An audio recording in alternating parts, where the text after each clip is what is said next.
Imagine you spent 5 years of your life, thousands of dollars, and countless late nights studying English, only to walk into a coffee shop in London and completely forget how to order a simple latte. It is the ultimate betrayal. You've done the work, you've passed the tests, and yet the second a real human being looks you in the eye and asks what you want, your brain just pulls the fire alarm and exits the building. It is the single most soul-crushing experience a language learner can go through, Ryan. It's not just about the coffee, it's about the sudden, violent realization that there is a massive chasm between the English you have in your head and the English that actually comes out of your mouth. I see it every single day with students who are actually quite advanced. They can read a Dickens novel, they can listen to a technical lecture on astrophysics, but they crumble when a barista asks if they want room for cream. It feels like a personal failure, doesn't it? It's more than just a linguistic gap. It feels like a character flaw. In your head, you're Shakespeare. You're eloquent, you're sophisticated, you have these complex thoughts and a nuanced worldview. And then you open your mouth and you sound like a 5-year-old who lost his favorite toy. The shame of that, the sheer weight of feeling like a fraud is enough to make most people want to stop trying altogether. That gap is exactly where the shame lives, but we have to move past that if we want to fix it. We have to stop viewing it as a lack of intelligence. Your brain isn't broken, Ryan. It's just specialized in the wrong direction. You've spent years building a massive, beautiful library. The shelves are stocked, the books are alphabetized, the lighting is perfect, but you never hired a librarian to help you actually get the books off the shelf when you need them. I love that metaphor because it perfectly describes so many people I know. I meet learners who can watch a whole Christopher Nolan movie without subtitles. And let's be honest, even native speakers struggle with those. But they can't tell a taxi driver where to go with their voice shaking. Why is that? Why does the brain treat understanding and speaking like they're on two different planets? Because they're processed in two completely different neural pathways. Most people only train the receptive one. It's like training for a marathon by watching people run on TV for 6 hours a day and then wondering why your legs give out at mile 1. You've been a spectator of the language, not a participant. I think a lot of you listening right now have felt that exact physical tightness in your throat. It's like a wall, a physical, immovable wall that stands between your thoughts and your vocal cords. It makes you want to just quit and go back to a language app where it's safe, where you can just tap a screen and feel like you're making progress without ever having to face the discomfort of a real conversation. But the safety of the app is exactly what's keeping you stuck in that silent zone. It's a comfortable prison. You're getting that hit of dopamine from learning and leveling up without ever having to face the messy, unpredictable nature of communication. You're essentially avoiding the very thing you claim to want. I've been there with my Spanish. I would literally walk an extra 10 minutes to find a self-service kiosk just to avoid the 3-second interaction with the human cashier. I told myself I was just being efficient, but I was really just a coward protecting my ego. That's the avoidance loop, and it is a total fluency killer. Every time you choose the kiosk over the human, you are reinforcing the idea to your brain that speaking is dangerous. We have to stop blaming our bad memory and start looking at the mechanics of why the words won't come out. Once you stop feeling ashamed, you can actually start being curious about how to fix the plumbing. It's a structural problem, Ryan, not a character flaw.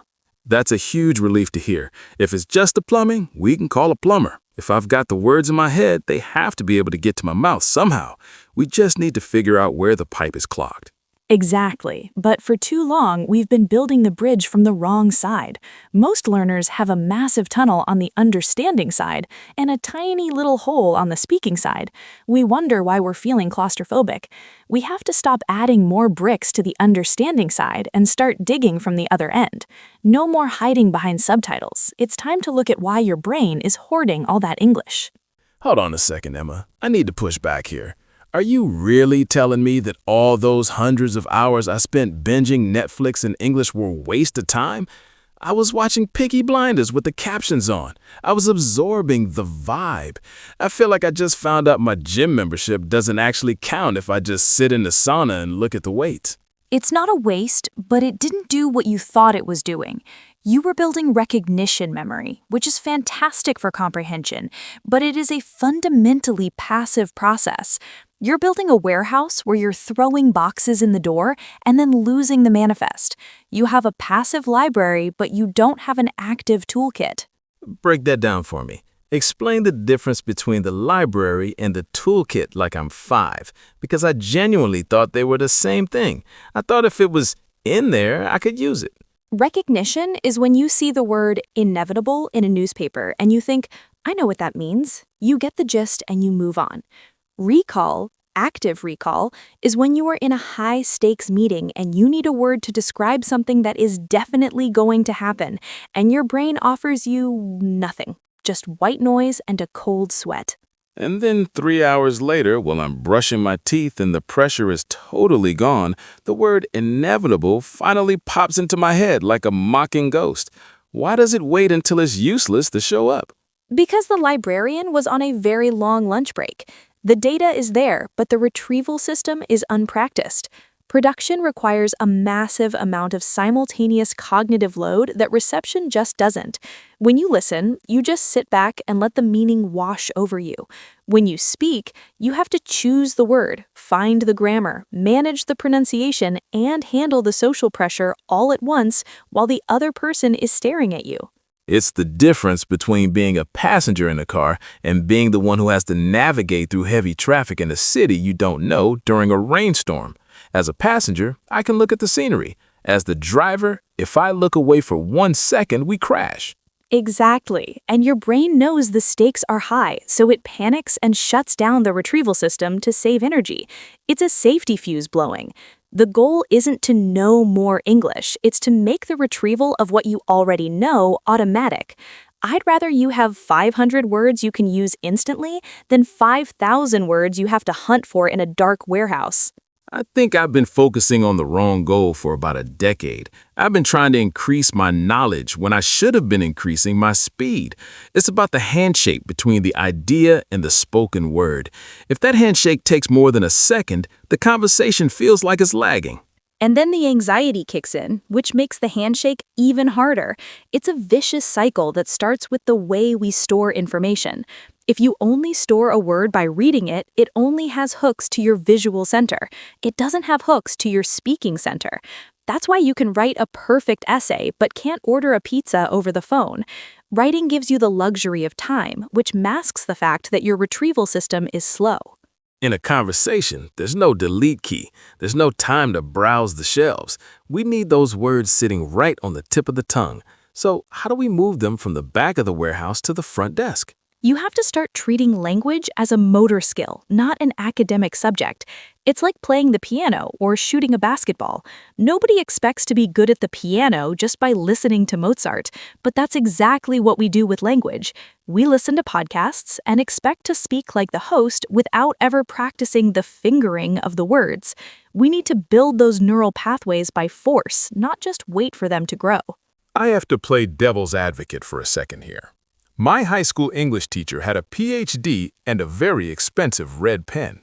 She insisted that grammar was the only way. If you didn't know how to diagram a sentence, you didn't know English. Are you telling me she was wrong? How did that work out for your actual speaking ability, Ryan? Be honest. Honestly, I was a straight A student. I knew every irregular verb in the book. But the first time I went to New York, I couldn't even ask where the bathroom was without sweating through my shirt. I was paralyzed. Because schools aren't designed to create speakers, they're designed to create test takers. It's a completely different metric. You were learning how to take an engine apart and put it back together, but you never actually learned how to drive the car. That's the grammar translation method, and it's a relic of a time when we only needed to read Latin texts, not have a conversation in a pub. We spent so much time on the past perfect continuous that we forgot how to say hello without checking a mental chart. It felt like English was a giant math problem where there was only one right answer, and if you missed a comma, you failed. School rewards accuracy above all else, which is the literal opposite of what you need for fluency. If you make a mistake in class, you get a red mark, so your brain learns that English is a minefield. It creates this internal editor that is constantly checking every sentence for errors before you're allowed to speak. That's why you're pausing for 5 seconds between every word. Your internal editor is a jerk who won't let you speak until the grammar is perfect. He is a jerk. He's always telling me my prepositions are wrong. And he's also trying to translate everything from my native language in real time.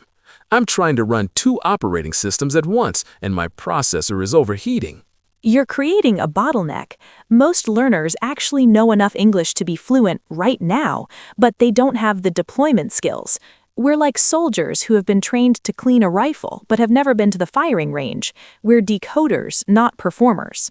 We're terrified of looking stupid. In school, perfect was the goal. But in the real world, the only goal is understood. I've seen people with terrible grammar have amazing, deep conversations because they just didn't care about the rules. They had high communicative competence, while the rest of us were sitting there with perfect grammar and 0 friends. It's a tragic waste of potential. English is more like jazz. You have to be able to improvise and play around the notes. School doesn't teach improvisation.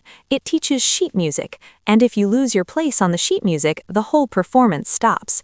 You forget one word and the entire conversation dies. That's the translation trap closing shut. We have to unlearn almost everything about how we were taught. We have to prioritize the flow of information over the correctness of the form. It's scary because you're letting go of the safety net of grammar rules, but that net was actually a spider web keeping you stuck. It's time to stop analyzing the language and start inhabiting it. You have to stop being a student and start being a speaker. Let's get real for a second, because even if I know the theory, the second I see a native speaker walking toward me, I want to vanish. My palms get sweaty, my heart starts racing. It's like I'm about to jump out of a plane without a parachute. Why does a friendly person asking for the time feel like a life or death situation? Because your survival instinct doesn't know the difference between a social threat and a physical one. To your amygdala, the risk of social rejection or looking foolish feels like a saber-toothed tiger. It triggers a literal hijack. Your brain shuts down the language centers to prioritize fight or flight. So I'm not just forgetting the words. My brain is physically blocking the exit. It's deciding that silence is the safest way to survive the interaction? Exactly. If you don't speak, you can't fail. But if you don't speak, you can't connect. We all have that internal monologue where we're screaming at ourselves to just say something, but the fear is creating too much noise. It's like trying to listen to a radio station during a massive thunderstorm of anxiety. I've done the nod and smile more times than I care to admit. It's the white flag of the language learner. You just agree with whatever they said and hope they go away before they realize you have no idea what's happening. But every time I do that, I feel a little piece of my confidence die. Because you're reinforcing the idea that speaking is dangerous, we have to reframe that fear. It's not a warning of disaster, it's just useful data. It's your body preparing for a challenge. We have this imaginary audience in our heads that is much meaner than real people actually are. It's a total double standard. If a foreigner came up to me and struggled to speak my language, I'd be impressed. I'd be patient and try to help. So why do I assume every English speaker is a monster waiting to laugh at my prepositions? We need to give ourselves permission to be messy in public. That is the only way to get through the intermediate plateau. If you wait until you're perfect to start speaking, you're never going to start. Perfection is a destination you can only reach by driving through a whole lot of imperfection. The path to fluency is paved with awkward silences and wrong words. Permission to be messy. I need that on a t-shirt. It's like we're afraid of the sound of our own voice when it's not flawless. We have to fall in love with the process of failing forward. I've been there too, Ryan. I once tried to order a cake in another language and accidentally asked the baker for a husband. He was very confused. I was bright red, but we both laughed. And you know what? I never forgot the word for cake again. The humiliation actually made the memory stick. So the fear's actually a tool, if we can just stop letting it paralyze us. It's fuel. We just have to learn how to burn it properly. I'm going to try to see my next awkward conversation as a husband cake opportunity. That's the spirit. Take the power back. The moment you accept that you will make mistakes, the fear loses its grip. You're not a student being graded, you're a human being trying to connect. All right, Emma, you've diagnosed the patient. You've told me why I'm broken. Now I need the cure. What do I actually do tomorrow morning when I wake up? I want concrete tactics. What is the output gap fix? We need to start low-stakes output training immediately. No street preaching, no high-pressure meetings. We start with shadowing. Think of yourself as a human echo. You take a clip of a native speaker and you try to say the words at the exact same time as them, not after, at the same time. So it's like muscle memory for your face.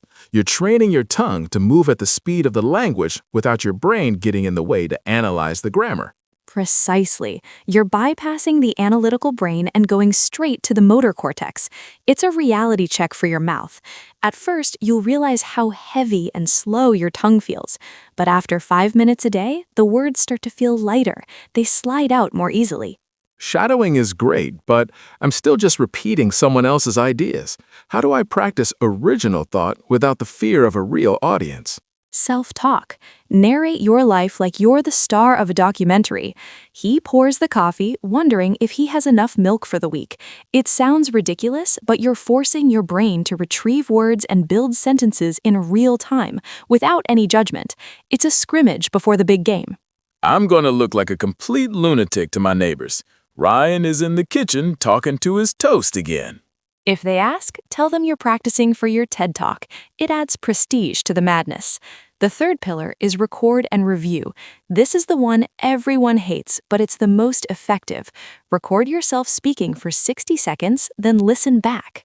Listening to my own voice in English is my literal definition of hell. It's like looking at a high-definition photo of your own pores. It's uncomfortable because it forces you to face the gap between what you think you sound like and the reality. You can't fix a problem you refuse to look at. It's like a golfer looking at a video of their swing. You need that data to adjust.